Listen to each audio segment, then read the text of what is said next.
اس بارگاہ میں لے چلتا ہوں جس مصطفیٰ کریم نے نفس سے بچنے کے لیے اپنے صحابہ کی تربیت کیسے کی تھی۔ یقیناً وہ ماحول کو ہم دیکھتے ہیں، روح تڑپ جاتی ہے۔ سیدنا ابو بکر صدیق رضی اللہ تعالی، اللہ اکبر، وقت کے خلیفہ ہیں، حضور پاک صلی اللہ علیہ وسلم کے بعد خلافت کے تخت پر، لیکن اپنے نفس کے خلاف کرنے کے لیے، خواہشات کے خلاف جانے کے لیے، کھانے پر کنٹرول، سونے پر کنٹرول، ہر چیز پر کنٹرول۔ اتنی غربت کا ماحول تھا کہ سارے صحابہ نے بیٹھ کر کے مشورہ کیا کہ خلیفہ کا کوئی وظیفہ جاری کریں، تنخواہ، ورنہ وہ بھوکے رہ جائیں گے۔ تو بیت المال سے ان کا وظیفہ جاری کیا گیا۔ اتنا تھا وظیفہ کہ اس سے ان کا صرف مہینے بھر کا گھر چلتا تھا، باقی کچھ بھی نہیں آتا تھا۔ ایک دن ان کی بیوی نے کہا کہ خلافت کے کاموں سے تھک جاتے ہو، کبھی گھی روٹی بھی تو کھا لیا کرو، کبھی گھی کھا لو، کبھی روٹی کھا لو، شہد کھا لو۔ حضرت ابوبکر صدیق نے کیا کہا جانتے ہیں؟ اتنے پیسے کہاں ہیں کہ گھی اور شہد خرید سکو؟ کون؟ خلیفۃ المسلمین۔ تو ان کی بیوی کہتی ہیں آپ مت گھبرائیں، میرے پاس ہے، میں دیتی ہوں، جائیے آپ گھی اور شہد خرید لائیے۔ کہا تمہارے پاس ہیں، لاؤ۔ بیوی لے آئی، ایک پوٹلی میں پیسے جمع تھے۔ کہا یہ لیجیے، آپ بازار جائیے، گھی اور شہد خرید لائیے۔ حضرت ابوبکر صدیق نے پوچھا اتنے پیسے تیرے پاس کہاں سے آئے؟ تو ان کی اہلیہ نے کہا جو ماہانہ وظیفہ آپ کا آتا ہے، تنخواہ آتی ہے، مہینہ بھر کا خرچہ چلاتی ہوں، تھوڑا تھوڑا بچا کر کے رکھتی ہوں کہ برے وقت میں کام آ جائے۔ حضرت ابوبکر صدیق نے پوری پوٹلی اٹھائی اور لے جا کر کے بیت المال میں جمع کیا اور کہا یہ میری ضرورت سے زیادہ آتا ہے، اسی لیے میرے گھر میں بچ جا رہا ہے، آج سے میرا وظیفہ کم کر دو۔ خواہشات کے خلاف کھڑے ہونے والوں میں پوری دنیا میں اگر کوئی مثال ہے تو صرف رسول اللہ کے صحابہ کی مثال ہے، صرف رسول اللہ کے صحابہ۔ ایک حضرت نعمان بن مقرن نے ایک بادشاہ کے دربار میں گئے، حضور کی طرف سے سفیر بن کر کے گئے تھے، قاصد۔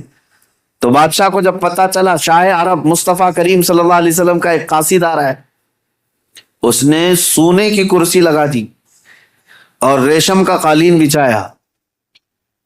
میرے عزیزو صحابہ، حضور کے ساتھ ہوتے تو وفاداری، حضور اگر دور ہوتے تو بھی وفاداری۔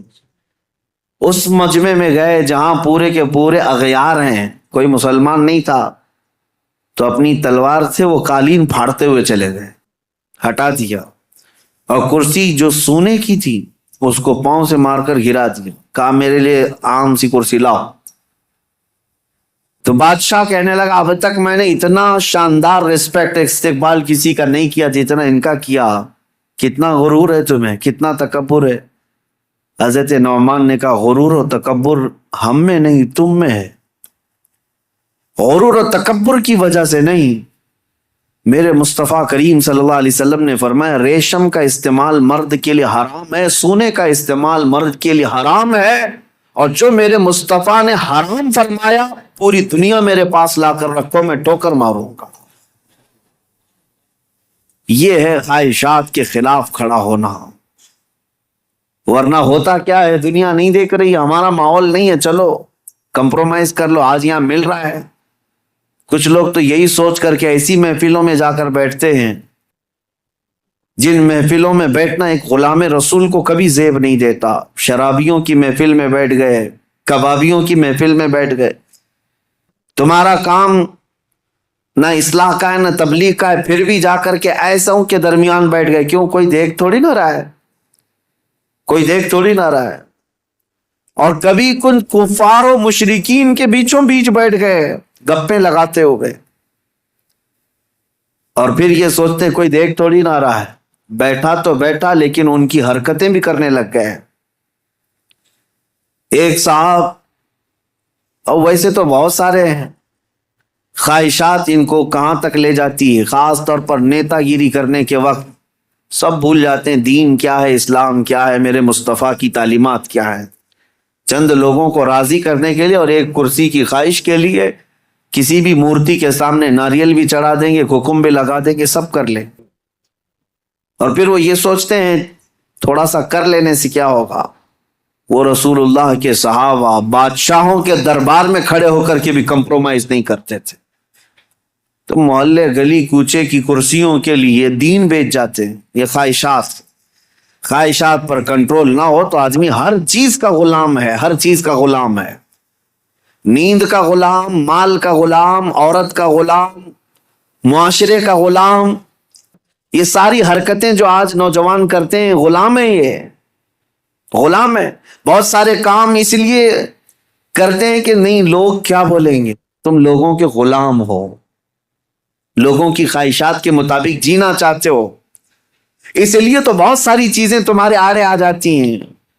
میں داڑھی رکھ لوں گا لوگ کیا بولیں گے، ٹوپی پہنوں گا لوگ کیا بولیں گے، میں علماء کے ساتھ بیٹھوں گا لوگ کیا بولیں گے، لوگ کیا بولیں گے. تم لوگوں کے لیے جی رہے ہو، غلام ہو.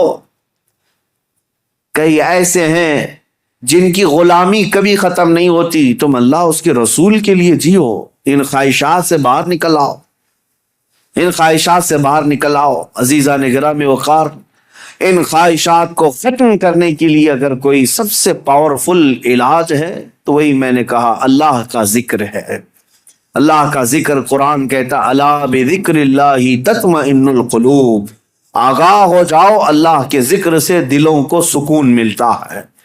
یہ میرا رب قرآن میں فرماتا ہے، اللہ کے ذکر سے دلوں کو سکون ملتا ہے. عزیزان گرامی وقار، زیادہ دنوں تک اپنے دل کو آوارہ مت رکھو. السلام علیکم ورحمۃ اللہ وبرکاتہ. میرے پیارے عزیز دوستو، محترم بھائیو، مفتی سلمان اظہری صاحب نے اس بیان کے اندر بہت ہی پیارے انداز میں ہم کو یہ بتا دیا کہ صحابہ کرام رضی اللہ تعالی عنہم اجمعین حضور علیہ الصلاۃ والسلام کے ساتھ ہوتے تھے تب بھی وفادار ہوتے تھے، اور حضور علیہ الصلاۃ والسلام کے علاوہ ہوتے تھے تب بھی وفادار ہوتے تھے. اس بیان کے اندر ایک بادشاہ اور حضور علیہ الصلاۃ والسلام کے ایک صحابہ رضی اللہ تعالیٰ عنہ کا بہت ہی پیارا واقعہ مفتی سلمان اظہری صاحب نے ہم لوگوں کی سماعتوں کے حوالے کیا. پیارے دوستو، امید کرتا ہوں آپ کو مفتی سلمان اظہری صاحب کا یہ مختصر سا 8-9 منٹ کا بیان بہت ہی زیادہ پسند آیا ہوگا. اگر آپ کو مفتی سلمان اظہری صاحب کا یہ بیان پسند آیا ہو تو میرے چینل القرآن رضا بوائز کو ابھی سبسکرائب کر دیجئے، ویڈیو کو لائک کر دیجئے، اور زیادہ سے زیادہ اس ویڈیو کو شیئر کر دیجئے تاکہ دوسرے مسلمان اس بیان کو سن کر کے کچھ نہ کچھ علم کی بات حاصل کر سکیں. ملتے ہیں اگلی ویڈیو میں. السلام علیکم ورحمۃ اللہ وبرکاتہ. کیا کہا جانتے ہیں، اتنے پیسے کہاں ہیں کہ گھی اور شہد خرید سکو؟ کون؟ خلیفۃ المسلمین. تو ان کی بیوی کہتی ہیں آپ مت گھبرائیں، میرے پاس ہے، میں دیتی ہوں، جائیے آپ گھی اور شہد خرید لائیے. کہا تمہارے پاس ہیں، لاؤ.